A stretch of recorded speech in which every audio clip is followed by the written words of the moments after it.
is there the debate? Yeah, low NIHSS, we don't know yet. The earlier publications that I used also in the debate show that many of those patients that have low NIHSS but a large vessel occlusion, they will deteriorate over time. So if you wait longer, then, well, half of them deteriorate and need treatment anyway. So the argument was that maybe it's better to treat them then straight away and don't wait for deterioration of those patients.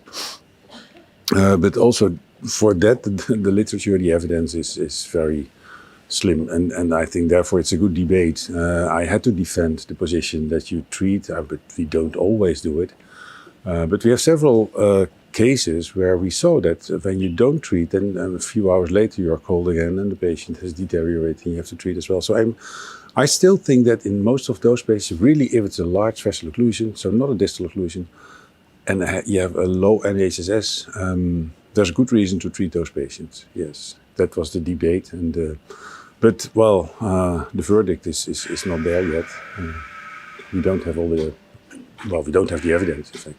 Well, I showed a case where the NIHSS was 0. When the patient was in the angio suite, he had completely recovered from all the symptoms, but he said he encountered something like that before. So it was the symptoms went up and down. And then we told him, well, we could communicate with him in a clear way.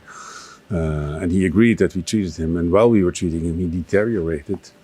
Which was not a complication, fortunately, but it was, again, that his symptoms came back. And when we opened the vessel, we saw that there was a floating clot. That are typical those patients that, yeah, I think if you wait longer, that many times there will be a reason then to treat them, and then you might be too late. And for those patients that potentially not deteriorate, I don't know if you do much harm. Yes, it's not a very, it's not an innocent treatment, so you have the risk of doing harm as well. So yeah, we treat most of those patients, especially when they come with more severe symptoms. They enter the hospital and there they do a reassessment and then it seems, oh, it's very low, the NIHSS. Then I mostly think, okay, it's better to treat them.